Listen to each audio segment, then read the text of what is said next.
እንደምታዩቸው ያያየናቸው ነው። እንደነዚህ አይነት ጊደሮች ብዙ ጊዜ የቆዳ ችግር አለባቸው ወይ በደንብ እናያለን። በተለይ የዚህ የቱበርኩሎሲስ ክትባት በእኛ ሀገር ተጀምሯል። የቲቪ ክትባትን ወስደዋል ወይ በደንብ እናያቸዋለን። እዛ ጋርም እንድታዩት በጣም ራቅ ብሎ ሰፊ ከተማ ቦታ ነው ያላቸው። እነዚህን እናያለን። እቺ በተለይ አሁን ለመውለድ በጣም ተቃርባለች፣ ግን በደንብ ጤናዋን እናያታለን። የእርግዝና ሁኔታዋ እንዴት ነው፣ ከዚህ በኋላ የሚኖራት አመጋገብ ስርዓት በጣም እርግዝናዋ ስለጨመረ በጣም በተወሰነ መልኩ ነው መመገብ ያለባት። እነዚህን እናያቸዋለን። በጣም ጥሩ ነው። እስቲ ከፊት ለፊት ላያት ቆም አድርጋትና በጣም ጥሩ ጥርሷንም ማየት ፈልጌ ነበር ለደንበኛዬ። እነዚህ አሁን በደንብ የምናያቸው ለምንድን ነው? ጤናማ እንቅስቃሴ አላቸው ወይ? እንደምታያት ከፊት ለፊቷ። እሺ አሁን ጥርሷን ላይ ነው። እስቲ ስንት እንደሆነ ጥርሷን በደንብ አያለው። ይችን አሁን ጥርሷን ይላ እቺ ስንት ናት? 4 ሸር።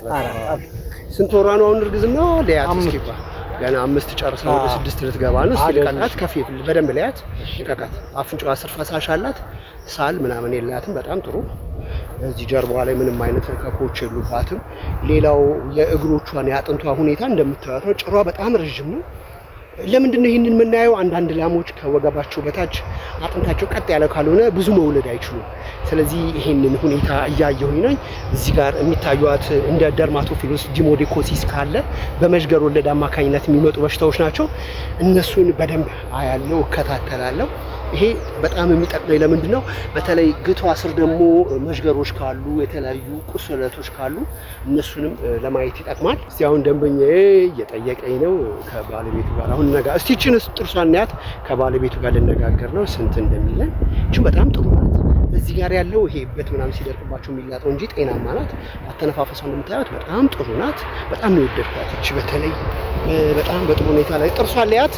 እቺን እቺ ገና ናት። አያችኋት? ጥርሷ ገና እያደገ እየሸረፈች ነው። አፏ ውስጥ ፈሳሽ ምናምን የላትም፣ ሳል የላትም። በጣም ቆንጆ ጊደር ናት። ልቀቃት። አሁን የምንሰራው እርግዝና ምርመራ ብቻ ነው የሚቀረን። ለመውለድ ደርሳለች። እንደምታዩት በጣም ጥሩ ናት ያለችው። ስለዚህ ደንበኛዬ 3ቱን ነው የምፈልገው ብሎኛል። 3ቱን ስንት ይሰጠናል እናያለን። እስቲ ጥርሷን ላያት። ይረታች ነው ድርስ ናት። በጣም ጥሩ።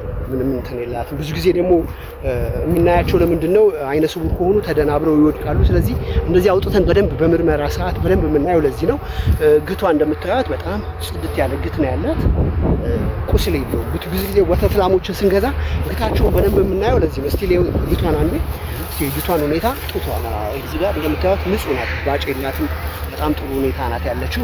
እንደነዚህ አይነት የወተት ላሞችን መግዛት ስትፈልጉ በሀይል ቤት መታችሁ መጠየቅ መወያየት እንችላለን። አሁን ሁሉንም እያየናቸው ነው። ስንት ይሰጠናል፣ እንዴት ነው ዋጋው ብቻ ሳይሆን ዝርያ መረጣችን ላይም በደንብ ታስተውሉና ታግዙናላችሁ። ስህተት ካለብን ከስህተታችን እንዴት አድርገን ነው መስተካከል የምንችለው የሚለው በጣም ወሳኝ ነው። አሁን ሁሉንም ያለው ይነግረኛል ደንበኛዬ ስንት እንደሚሰጠኝ።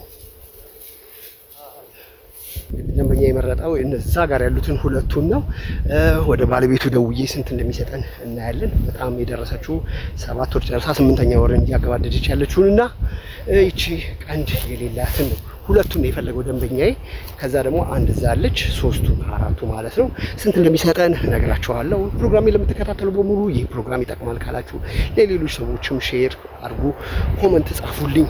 ሁላችሁንም አመሰግናለሁ። በተለይ በሀገራችን ኢትዮጵያ በርካታ የወተት እርባታ ስራ ላይ በአሁኑ ሰዓት በጣም እየተሰራ ነው። ስለዚህ እናንተም ወደዚህ እርባታ ስራ ላይ መግባት ከፈለጋችሁ ክፍለ ሀገርም ያላችሁ ሰዎች በተለይ ወደ ክፍለ ሀገር ከ7 ወር በላይ አይላክም፣ የተለያየ የጤና ችግር እንዳይገጥማቸው በዚህ መልኩ ይሆናል። ስለዚህ ኮመንት ካላችሁ እዚህ አዲስ አበባም ዙሪያ ያላችሁ ተደራጅታችሁ የምትሰሩ ሰዎች የተለያየ ኮመንት ካላችሁ ጻፉልኝ። ኃይሉ ቤት ነኝ። በጣም በርካታ ዓመታትን በሕክምናው ዓለም ሰርቻለሁ። አሁንም የምሰራው ግብርና ሚኒስቴር ነው። በቲክቶክ ቻናል ኃይሉ ቤት ነው ዶክተር ኃይሉ ብላችሁ ትጠይቁ ታገኛላችሁ። ወደኛ ማዕከል ስትመጡ የተለያዩ የወተት ላሞች እርባታ ስልጠናም ስለምንሰጥ ለሚቀጥሉት 4 ቀን ወደኛ ማዕከል መጣችሁ ስልጠና እንድትከታተሉና ውጤታማ እንድትሆኑ በወተት አያያዝ፣ በወተት ጡረታ መረጣ ላይ ልጆችን እንክብካቤና ክትትል፣ የአመጋገብ ስርዓት፣ የህክምና እነዚህና ሌሎችን ነገሮች አብረን እንማማራለን። እንቀጥላለን።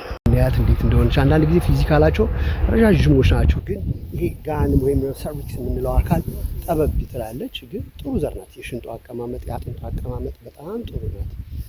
ብዙ ጊዜ ስንመርጥ በጣም ማየት ያለብን የአገላቸው ላይ ይሄ ዲሞዲኮሲስ ወይም ደግሞ ደርማቶፊሎሲስ አለባቸው ወይ ሌሎችም በሽታዎች አሉባቸው ወይ ገላቸውን በደንብ ማየት አለብን።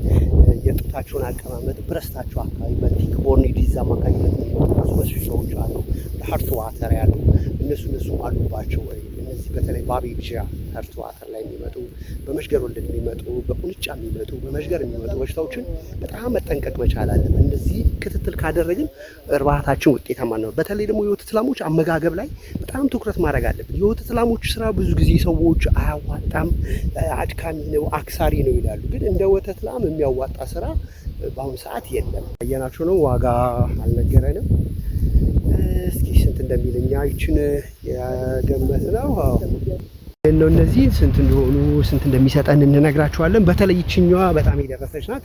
በእርባታ ስራ ላይ ለምትሰሩ ሰዎች የወተት እርባታ ስራ ብዙ ሰዎች አያዋጣም፣ ጥሩ አይደለም ይላሉ። ግን እጅግ በጣም ከሚያዋጡ ስራዎች መጀመሪያው የምናየው የወተት እርባታ ስራ ነው። በተለይ ጊደሮች ዘር ከያዙበት የመጀመሪያ ቀን ጀምሮ በደንብ ክትትል ማድረግ አለብን። በተለይ ጊደሮች የሚያዳግሙት ለምንድን ነው? ዘር ሳይዙ የሚቆዩት ለምንድን ነው? ምንድን ነው ምክንያታቸው? በተለያየ ጊዜ የጡት በሽታ ተጠቂ የሚሆኑት ለምንድን ነው? አሁን ይቺ ላም ለመውለድ በጣም ደርሳለች። ከታች ሆኜ የማሳያችሁ ግቷን ለዛ ነው። ይሄ አቀማመጡ ጤናማ ነው ጤናማ አይደለም? በተለይ የሚተኙበት ቦታ ላይ በደንብ መያዝ አለብን፣ በደንብ ማንከባከብ አለብን። አቀማመዳቸውን በደንብ ማየት አለብን። ጤናማ ነው ወይ ማየት አለብን። ይሄ በጣም አስፈላጊ ነው። እስቲ ግቷ ሊያው ተዋት። ይሄ አሁን ግት አቀማመጥ ሁልጊዜ መታጠብ አለበት። በራሳቸው ፎጣ ንጹህ መሆን አለበት። የሚተኙበት ቦታ ላይ ሁልጊዜ መደረግ አለበት። አካባቢያቸው ንጹህ መሆን አለበት።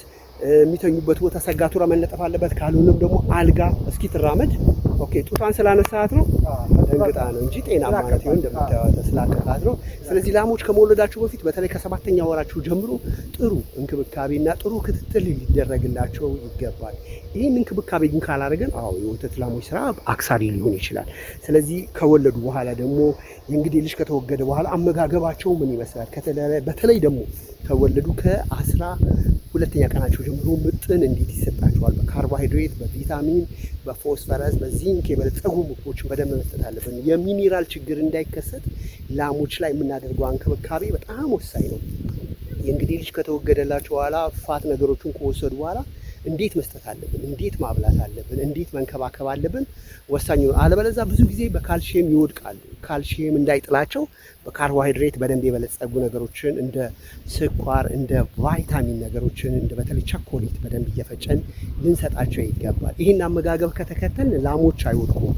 ብዙ ጊዜ ላሞች የአጥንት መጣመም፣ የአጥንት መንሻፈፍ ከተኙበት ወድቀው አለመነሳት የሚከሰተው በምግብ ጥራት ችግር ነው።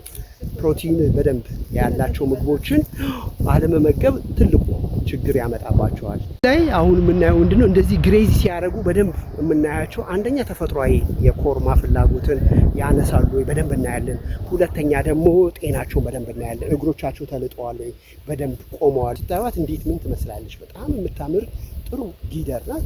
ስለዚህ በደንብ ማየት አለብን። በተለይ ሆርቲን ፍሪጂያኖች ለማዳ ስለሆኑ ሁልጊዜ የራሳችንን ጠረን ይፈልጋሉ። ስንመጣ ያወሩናል በቋንቋቸው እና በደንብ መከታተል በደንብ ማየት አለብን። በተለይ በሚኒራል የወረዱ ምግቦችን ስንሰጣቸው ሰውነታቸው ቶሎ ስለሚጎዳ እንደዚህ አይነት ነገር እንዳይከሰት በደንብ መመገብ፣ በደንብ ማየት፣ በደንብ ማብላት፣ በደንብ ማጠጣት። አንድ የወተት ላም ከ7ኛ ወር የእርግዝና ጊዜ ጀምሮ እስከ 120 ሊትር ውሃ ትወስዳለች። ስለዚህ በተለይ አሁን ባለንበት ቆላ አካባቢ ነው፣ ፀሐይ ከፍተኛ የፀሐይ ሙቀት አለ። ስለዚህ የወተት ላሞች በየጊዜው በየሰዓቱ ምን ይፈልጋሉ ማለት ነው?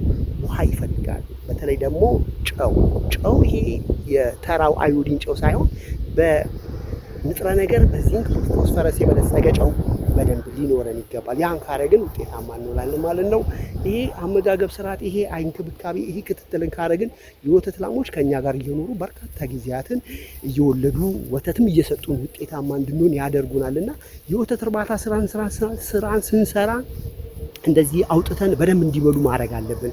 ሳር በደንብ ኤሌፋንት ግራስ አልፋ በደንብ ልንሰጣቸው ይገባል። ግቢያችን ንጹህ መሆን መቻል አለበት። በደንብ ጥሩ የተመጠነ ምግብ እየበሉ እንዲኖሩ። በተለይ ደግሞ ይሄ ጫካማ አካባቢ ላይ ጥሩ እንክብካቤ፣ ጥሩ እንዲዝናኑ፣ በተለይ ኮርማ ፍላጎት ሲያነሱ፣ በተለይ ደግሞ አፈር ላይ ብዙ ነገሮችን ብዙ ሚኒራሎችን እንዲያገኙ ስለሚያግዛቸው ጊዜ እያወጣን እንዲበሉ እናደርጋለን። አለበለዚያ በአንድ ቤት ግን አምቀናቸው ከኖር ምን ያመጣሉ? ብሎቲንግ ያጠቃቸዋል። በተለይ በመኖሪያ ቤታቸው አካባቢ የታፈነ አየር ሲኖር ብዙውን ጊዜ ምን ይሆናል? የሚወለዱ ጥጃዎችም አይነ ስውር ጥጃዎች ይወለዳሉ። ለምንድን ነው? የታመቀ አየር ቤት ውስጥ ስለሚኖርና አሞኒያ የሚሉት ከሽንታቸውና ከበታቸው ላይ የሚመጣው ቶክሲክ ነገር ከፍተኛ የመተንፈሻ ችግር ያመጣል። ፕላስ ደግሞ አይነ ስውር ጥጃዎች እንዲወለዱ በዲስቶክሲያኬዝ ወይ ደግሞ መጠምዘዝ፣ የጥጃዎች መጠምዘዝ፣ ጥጃዎች ሞተው መወለድ፣ በደንብ ያልዳበሩ ጥጃዎች መወለድ ይከሰታልና ይሄ እንዳይከሰት በደንብ ሁልጊዜ ጥንቃቄ አመጋገብ ላይ ትኩረት ማድረግ አለብን። እነዚህን ክትትሎች ባደረግን ቁጥር በስራችን ምን ይሁን እንመጣለን? ስኬታማ ይሁን እንመጣለን። አመጋገብ በጣም ወሳኝ ነው። በካርቦሃይድሬት የበለጸገ ምግቦችን በደንብ መስጠት ለነሱ ለጤናቸው በጣም ወሳኝ ነው። በተለይ ውሃ አመጋገብ፣ ይሄ በጣም አመጋገብ ላይ ትኩረት ማድረግ አለብን። ፀሐይ ብርሃን በጣም ሞቆ መውጣት የለባቸውም። የተወሰነ ሰዓት ነው ወጥተው በምግብ ላይ የማያገኙትን የፀሐይ ብርሃን እንዲወስዱ ማድረግ የምንችለውና የፀሐይ ብርሃን ሲበዛ ለጤናቸውም አደጋ ስለሆነ ሁልጊዜ ማየት ያለብን መከታተል አለብን። በቂ የፀሐይ ብርሃን ከወሰዱ በኋላ የተወሰነ ጊዜ ከሞቁ በኋላ ወደ ቤታቸው ገብተው ምን ማድረግ አለባቸው? እረፍት ማድረግ አለባቸው። ይሄ እረፍት ደግሞ ለጤናቸው በጣም ጠቃሚ ስለሆነ ሁልጊዜ የተወሰነ ሰዓት ነው ፀሐይ ብርሃን የምናሞቃቸው። ይሄ በጣም አስፈላጊ ስለሆነ ጤናቸውን በደንብ እየተከታተልን ውጤታቸው ምን ይመስላል፣ እንዴት ነው የምናበላቸው፣ እንዴት ነው የምናጠጣቸው፣ ማደሪያቸው ምን ይመስላል ማወቅ አለብን።